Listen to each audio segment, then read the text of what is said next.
Yorana Monoperitania, a toru mo upora ta te whenua hina arone, patur tu uire nopura au iane, te rira ho. O ia mo, te mea i te tau e rawerhei te mo upora e tano e rawehia o te ie hora o ire tu tau. I te tau te veira tara hapira teitei i utu mauru nei, te ie tuha ana te hauwharani e amora, te hamaua ano te ie hapira teitei. Te rara, wa hina ro te hauwhenua, ia wheruripa o tātou ai te pā o te nohora o tātou whea no teiti nei, aurera no te momotu. Trai whaetu tonua nei te hapira i te tātou i te hapira teitei.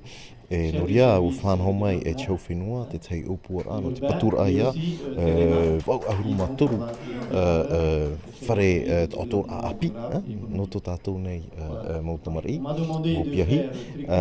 E te ria tuha, tira tōhara i te titaura i te mau tariwha, e te mau teiete, e haamatai hoara i te patu i te ie mateiti. Whaatata i te whaharera i te ie upai mua, no rira te teia patura, ara te hia i te hauwhenua. Te piti o te tuha, tatatou pai whare manaha. Tai vai nei i te ie otue i puna avia nei, i ie Point de Pêche, te pei hono hoa. E tano e tata i hamait e whahau atu no te mea atoma teiti te tiara mai te ie e whare tatatou. E mahora te ie toa no tātou ma uipa tuaru ma ahui, e te ie otue wa i te taua e rawerhei tātou mo whea api, trai ana tai mai te nei, i te hare atu e matei te mea te topara amahana i o.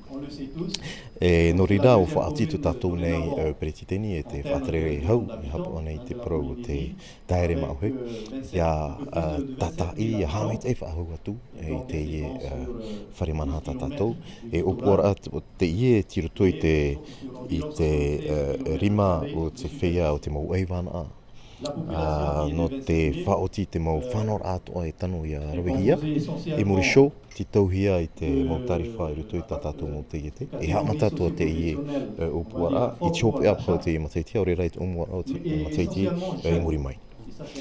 E te toru, tātou i a opora rarahei i utu mauro nei.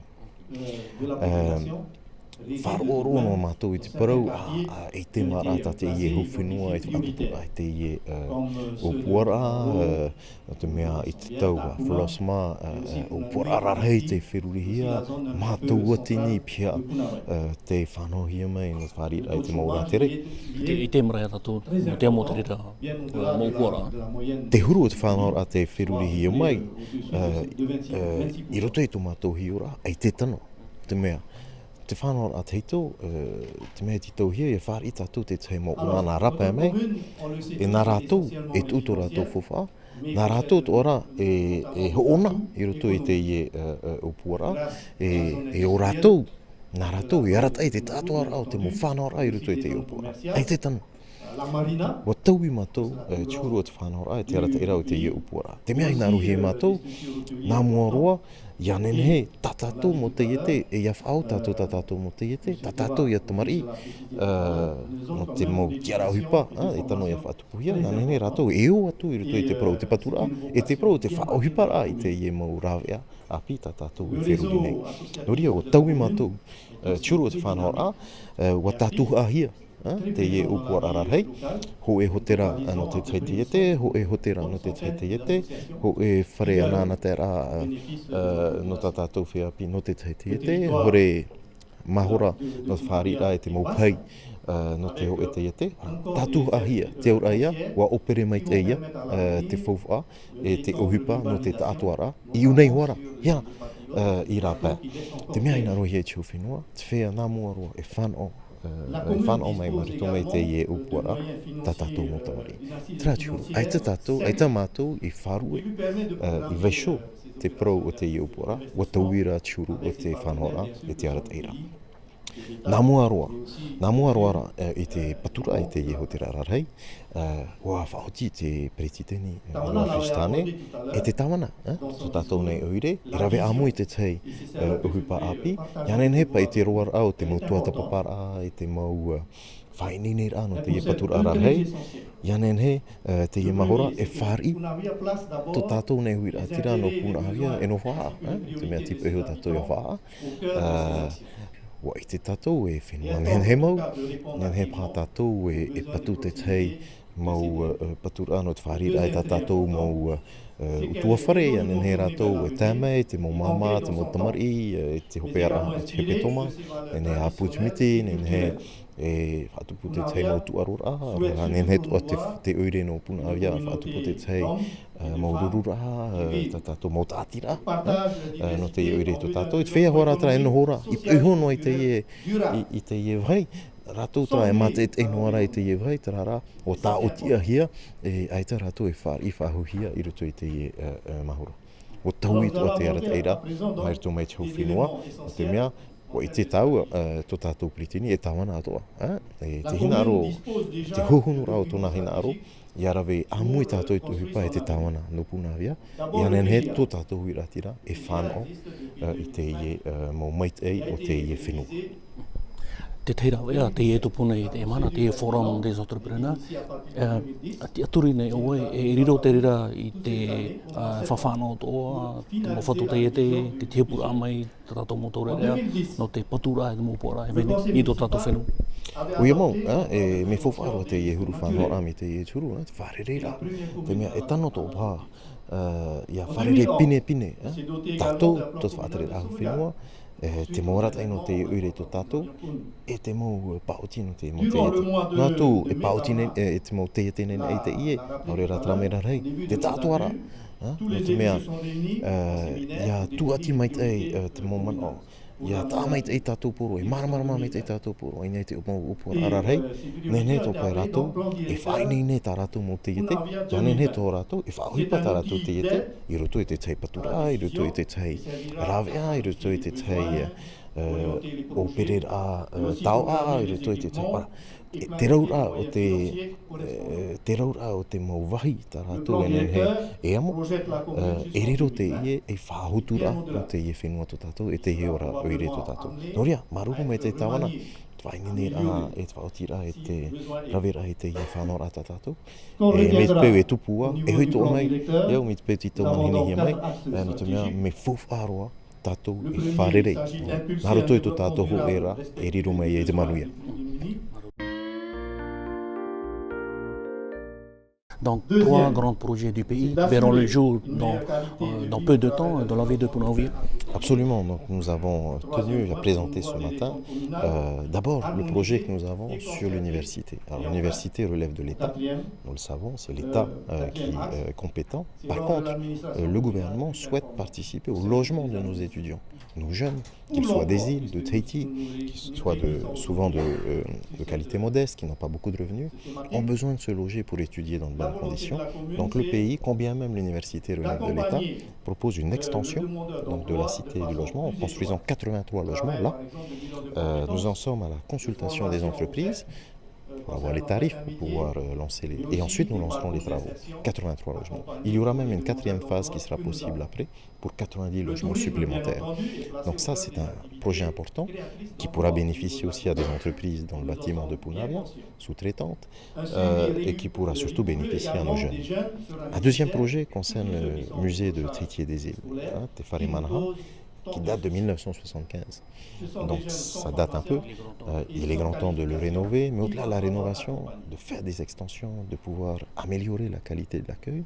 C'est un rendez-vous du tourisme aujourd'hui, mais c'est un rendez-vous aussi pour notre population. Il y a souvent l'organisation de tournois sportifs maoris, des rencontres. Et puis aussi que beaucoup de jeunes aiment bien aller pour admirer le coucher du soleil, des jeunes et moins jeunes comme nous deux, parce que c'est un lieu qui est connu, un lieu romantique et l'un des plus beaux couchers de soleil de Polynésie. Donc ça également, donc nous sommes en phase d'architecture pour concevoir le projet. Ensuite, nous consulterons aussi les entreprises et puis nous lancerons les travaux, peut-être en fin d'année ou en début d'année prochaine. L'autre projet, le grand projet, c'est celui qui s'appelait avant Mohana Beach. Alors, beaucoup de nos opposants nous disent mais ils ne savent pas faire, ils n'y arrivent pas, etc. Pas du tout. Nous avons été au bout de la logique du précédent projet et nous nous sommes rendus compte que ce projet était de la poudre aux yeux.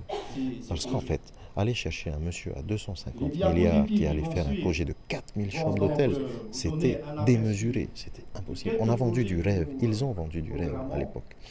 Il faut arrêter de mentir aux personnes, aux gens. Nous avons revu la gestion de ce projet à 1200 chambres, 1300 chambres, plus 800 chambres en condominium, c'est-à-dire la résidence hôtelière. Nous sommes loin des 4000 chambres qui étaient envisagées, mais qui étaient que du rêve, encore une fois. Et puis qui étaient dangereux, parce que accueillir quelqu'un à 250 milliards, ce monsieur devenait le patron de la zone et le patron du pays, parce qu'avec autant d'argent, c'était même dangereux pour l'équilibre économique du pays. Mais de toute façon, il n'existe pas, ce monsieur. Donc, avec notre projet, nous envisageons effectivement un projet à notre mesure. Et pourquoi à notre mesure? D'abord, parce qu'il faut remplir les chambres d'hôtel. Il ne suffit pas de les construire. Et il faut donc que ça vienne en complément des autres projets qu'il y a à Bora, qu'il y a à Montréal, des autres hôtels. Ensuite, parce que nous allons procéder par l'eau. Et le fait de procéder par l'eau va permettre à nos entreprises polynésiennes d'accéder aussi à la construction, de pouvoir répondre, de pouvoir investir, de pouvoir construire. Un projet de 4000 chambres, c'est des entreprises étrangères qui allaient venir. Ça veut dire que finalement, tout l'argent qu'on allait mettre dedans allait partir à l'étranger. Nous ne voulons pas de ça. L'autre changement majeur, c'est que nous souhaitons travailler avec la commune. C'est incroyable que le précédent projet consistait finalement à faire une bulle dans laquelle la commune n'intervenait pas, dans laquelle la commune n'avait rien à dire. Ça n'est pas ça la gestion de notre projet. Donc nous souhaitons intégrer la commune dans la société d'aménagement qui va être créée pour valoriser ce site. Ensuite, lancer des appels à projets pour un hôtel, un deuxième hôtel, une salle de conférence. Quelque chose de pragmatique, mais qui permette d'avant tout de créer de l'emploi pour les Polynésiens. C'est ça notre souhait. Et en particulier nos jeunes de notre commune, bien entendu. Mais en attendant, nous avons, avec le maire de Punavia, décidé de rendre une partie du site à la population. Parce qu'il est important que la population qui passe devant tous les jours, qui voit des barbelés, qui voit des lianes, qui ne peut plus accéder au bord de mer, alors que c'est le pays qui a acheté, c'est nos impôts à tous. Donc ce que nous souhaitons, c'est qu'une partie de ce parc soit restituée à la population pour nos familles, pour le week-end, pour la semaine, pour ceux qui sont en vacances. Des petites aires de jeu, de pétanque, un petit faré, des petites zones pour les enfants. Et puis il y a des buts de terre qui ont été amenés là par le précédent gouvernement. Mais nous, on va en faire un terrain de bicross. Faire en sorte que nos jeunes, nos associations puissent bénéficier de là.